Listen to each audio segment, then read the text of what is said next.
Ayun! Isang magandang gabi. Ayan mga kangit, at meron tayong bisita ngayon dito sa bahay ko. I-welcome natin ang aking mga mahal sa buhay. Number 1 na mga nagmamahal sa akin. Ayan. Masan. So, andito sila. At first time na dito mga gaganap sa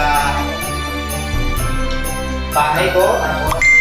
First time din nila na mag-Pasko dito sa Metro Manila. So ngayon, sino ba nag-chat sa akin?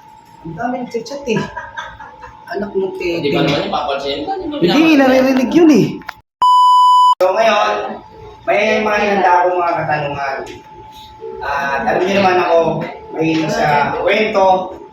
At ating malalaman ngayon kung ano yung mga sikreto ng bawat isa sa kanila. Kaya ako ginawa naman itong content na to, ay siyempre, hindi naman habang panahon, ay ganyan ang kalagayan ng aking mga magulang. So, balang araw, at ako'y pagka ika nga ay nasa kanilang mga edad na rin, ay meron tayong mapapanood at babalik tanaw natin yung mga moment na ganito. So ngayon, nananahimik yung dalawa.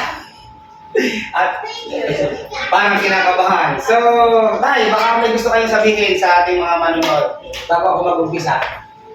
Anong gusto niyo sabihin? Ayan. Ang gusto ko lang sabihin sa Mga manonood. Liwanag ngayon, kaya kami tumawid dito sa Manila, ang pag-asa ko ay pasyal. Oh. Kami pala ni Gagampanan. Yun. eh, ako'y kinakabahan baka yung mga sikreto daw ay ilalabas.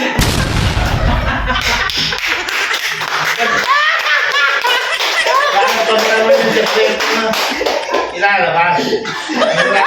Wala naman sikretong... Ay, sina. Para may gusto kayo nang sabihin sa manonood. Ayan. Mga kanik, sila ang aking mga magulang. Sila yung inspiration ko. Kung ano ko ngayon, dahil yun sa kanila. Kung ano nakikita nyo sa akin, sa kabutihang loob ng mag-asawang ito. So, kaya ako na-invite sila dito, hindi lang naman yun. At gusto ko rin na moment na tuloy samantalahin na sila ay dito o i-content sa bahay. Kasi, siyempre, bilang isang panganay, ay moment namin yan, magkakapatid. So, Nay, may gusto kayong sabihin sa aking mga followers. Sa mga nanonood, ayan. Totoo lang.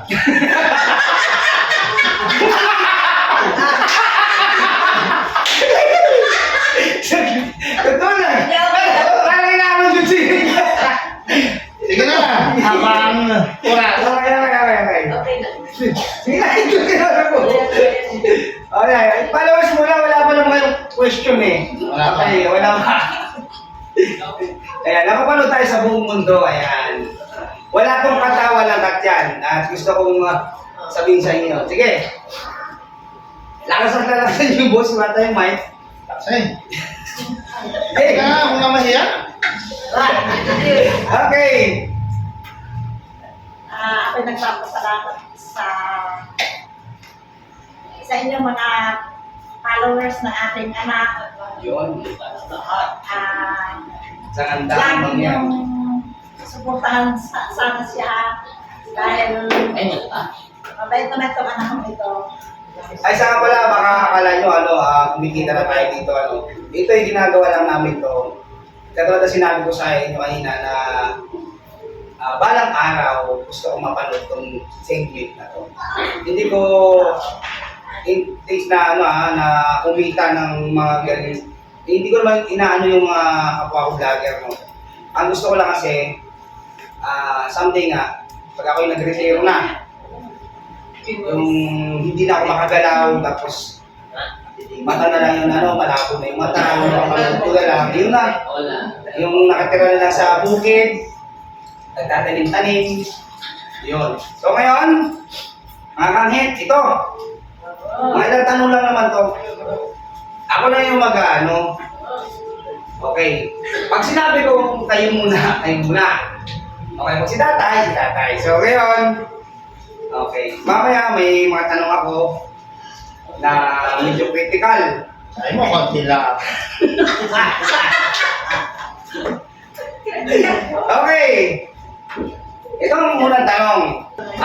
Paano kayo naging mag-asawa ni tatay? Kayo muna, Inay. Siyempre, niligawan. Tay, Hmm. paano kayo naging mag-asawa ni Inay? Yung naalala niyo paano kung bata pa? Babae, dito ko naman ang panahon yun. Maski ako isang magsasaka lang. Ayan eh, pag napasok, dumadasok feeling na namin punta. Iyan mo dito camera tayo, nawawala. Ay, di siya ako pagod, kung nakikita ko siya, alis ang pagod ko. Ngayon, ang totoong buhay, ay naman siya lang sa kanila. Tinanong ko kung saan ang bahay nila. Ay, nung nasabing nando sa Barangay Acleo, ay di, namasyal ako. Ay, ako nga Joseph, ako naman Pinansin. nagtagumpay. Sakit! Totoo ba yun? Sabi tatay.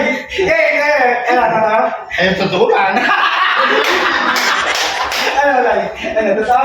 Hilera yan, hilera. Ano, totoo na? Ay, kung hindi niya ako nakbayan, hindi kami mag- Bakit? Hindi ako bayan. Tapos yun, Kami kami sa payanguan. Nasa daan kami, inakbayan ako. Pinagpapawisan si tatay mo. Nagpapawisan, okay. Yung pala, yung pa si Tati na. Kaya kayo naging mag-asawa. yayalam ng buong ano. Buong sangandaan? Okay. Ako, paano ka pa inay? At mukhang totoo yung sinabi ni Inay na nakbayan. Siguro nung araw kasi akbay lang, kasal na. Ngayon kasi, Ngayon, iba na. akbay, tulpo. Pangilang boyfriend nyo si tatay? Pag magsisinungan. Pangalawa.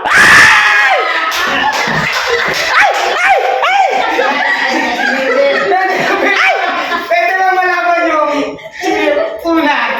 Nang Secret. Hindi, nang mapatay ni tatay siya yung pag-uwi. Okay, nanay. Kayo naman. Pangilang girlfriend nyo si Inay? Para pang-apat. Kayo ang sinungan! Akala ko nagsisinungan yung sabi niya eh. Nadalwa. Kaya hindi alam mo kung parang marami. Ang gwapo talaga ng lolo ko. Baka hilera yan. Okay. Totoo kaya yan, Nay? Sinabi ng apat ang naging ex niya? Mabait talaga. Nagkabukingan na, mga kaibigan. Okay. Kung may babalik pa yung kabataan yung panahon, meron ba ang pagkakataon na kayo may pagsisisi sa isa't isa? Unahin ko yun, Nay. Ibabalik ba? Kung baga, i-rewind natin. Si tatay pa rin ang pipiliin nyo? Sabi. Parang nagsisisi ka. Nagsisisi ka ba? No comment! Nay! Okay, tayo kaya, Nay. Kung ibabalik, sinay pa rin ba? Kung may pagkakataon, babalik kayo sa Team Eagle. Sinay pa rin ba? Hindi, kaya ko sasabihin talagang siya rin ay ngayon eh. Walang pino kanya, wala rin. Sana all! Sana all! Kung magsinungaling ng nabukan na natin ano eh. Sana all! Ano ko? Parang na Anong plano nyo nung araw? Mag-asawa? Nung bago kayong kasal? Meron ba kayong maalala na plano na ngayon siguro ay makakita kung babalik na tayo sa aming bahay, ibang-iba sa ngayon. So, yung bang ngayong kasalukuyan, naisip nyo ba na magkakaroon kayo ng gano'n? Kaya Talagang hindi ko akalain. na Kaya nga sa bandang huli, ay kakamit ko ang ganitong masarap ang buhay. Yun! Masarap ang buhay. Alam naman, Oo. activated ko na. Oo. At alam naman pero mga tao. Nung kasalukuyan kami bagong kasal. At nung umanak na nga ng halos 7 yung maliliit na halos sunod-sunod ay ang aking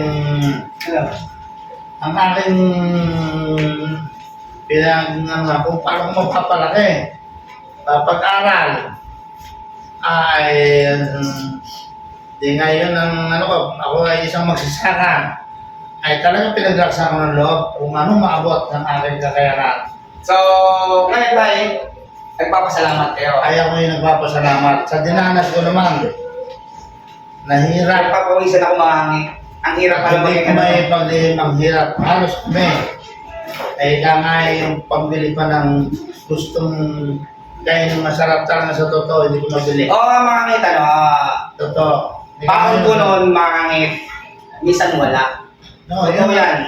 5 piso, tanda ko pa yun, ako'y pumapasok sa high school na ako noon. Wala akong pambayad sa class fund, sinisingil ako, wala akong pambayad, sabi ko lang bukas ang bukas. Sa hirap ng buhay. So, babalik tanaw ko lang yun para kasi sundan ko yung sinasabi na tayo, sobrang hirap ng buhay talaga ng araw. Sa sobrang hirap. Dahil parang wala kayong sinasabi na yun. Yung araw, ginagawa ko na Yung araw ginagawin yung gawin. gabi. Baka naman sa dirbihan. Hindi. Dahil ang isip ko na talaga, puro na sa Pamilya. pamilya. Okay. Kaya kita mo naman ang dinanas ko ng panahon. Okay. Sa iwan ng makinarya, Ngayon, puro makinarya na kayo.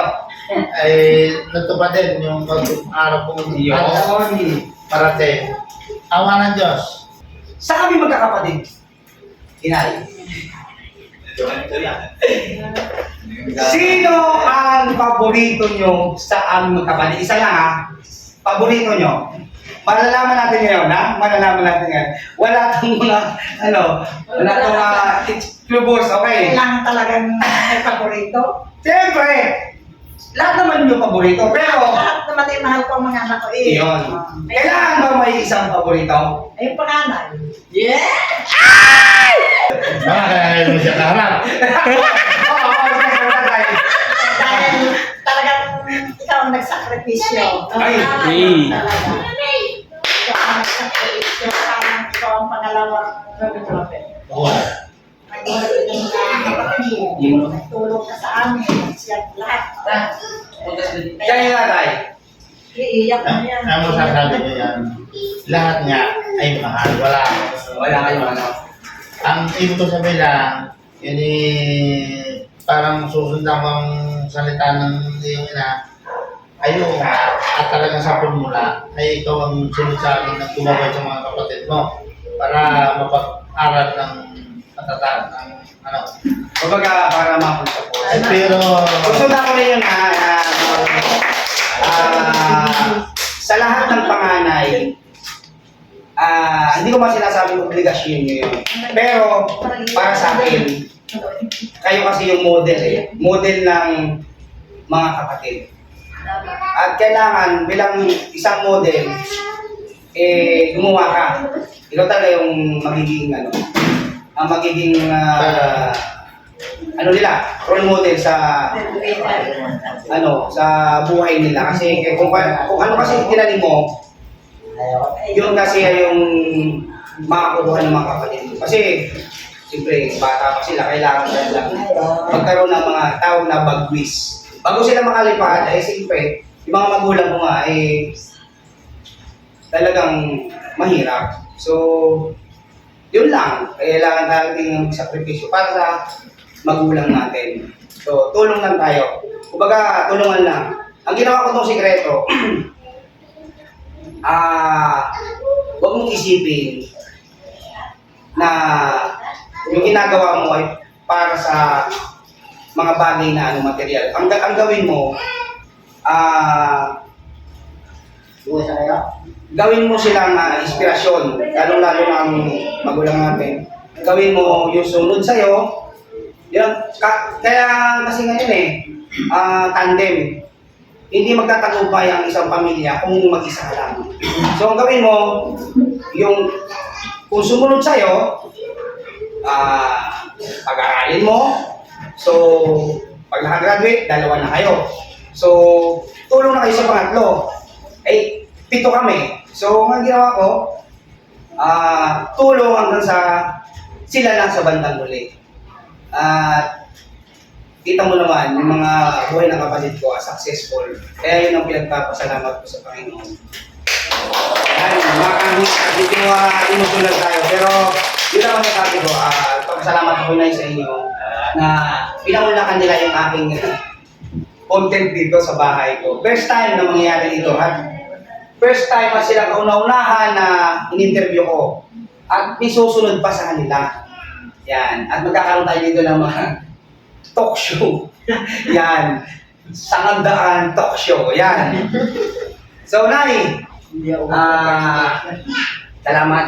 At sa kaunting pag-uusap, ay napagbigyan niyo ako ni Tatay. Tay, thank you. Salamat din. Yan mga kangit. Mga pag-aaral mo sa amin, napakaganda. Sabi ko nga, habang nabubuhay ako, walang sawa ko silang mamahalin. Kasi, kumbaga, wala ka nang mahanap na magulang na iba. Kapag nawala sila, kailan pa, di ba? Kaya habang nandito ang magulang natin, mahalin natin. Kasi, hindi na nila mararamdaman yung pagmamahal mo kung sila ay alam nyo na, di ba? Kaya kung maaari sa mga katulad kong anak, at pagpasalamat kayo habang buhay pa ang mga magulang. Kasi may pagkakataon pa kayong ipakita sa kanila yung pagmamahal. Kasi dito tayo sa mundo, slight lang tayo dito mabubuhay. So, hari nawa, pag sa ulang buhay tayo, magkita-kita tayo doon, makita ko pa rin sila, di ba? Kaya habang nandito, kailangan ko yung manalangin. Araw-araw yan, mga kangit. Araw-araw ang pinapag-pray ang magulang ko, mga kapatid ko. Ay dumami na yung ako. Kaya ang hirap manalangin din kasi marami na yung ako. Kaya ginagawa ko na lang pinanalangin yung mga pamangkin ko. O yun, mga kangit. Araw-araw yan, hindi ko pinagsasawaan na panalangin ng mga magulang. Kaya thankful ako kasi kita nyo naman, matikas tatay. Tayo kayo tayo. Talikod. Okay, tayo. Ang laki ng tiyan niya, pero hindi tayo, harap na tayo. Ang laki ng tiyan ni nanay, pero malakas yan. Kaya sinay. Sige, salamat Anghet at magandang gabi at Merry Christmas sa inyong lahat. Sana nag-enjoy kayo. Tukong muna kayo. Ang muna rin may mga sorpresa sa kanila. Tama daw sa mga tatay. Okay. Tawagin ko yung mga kapatid ni Inay. At Malen. Dagan. At andito nga pala yung mga natin, mga masugid na pinsan, ayan. Mga guwapong Ayan. Supporter yan sila. Okay. Malen dito tayo. Ito, mahal ko to, tiyahin na to, kala mo. Awit talaga nila yan. Ay, mga bata. Para sa'yo. Yay! Para sa'yo. Magkapatid ba kayo? Ang gaganda nga eh. Para sa'yo. Okay. Thank you, Malin. Okay. Yay! Kaya ate. Ay, pati ako! Siyempre. Maraming kayo naman. Okay, sama. Ano? Ito, kapatid. Okay. So, kasi mga bata. Ito. Kaya kumakulong ko, wallet ko. Yan! We wish you a Merry Christmas. We wish you a Lakas eh! Christmas. We wish you a Merry Huwag ka mahiya dyan, tito mo yan. Happy New Year! Namaste po! Okay.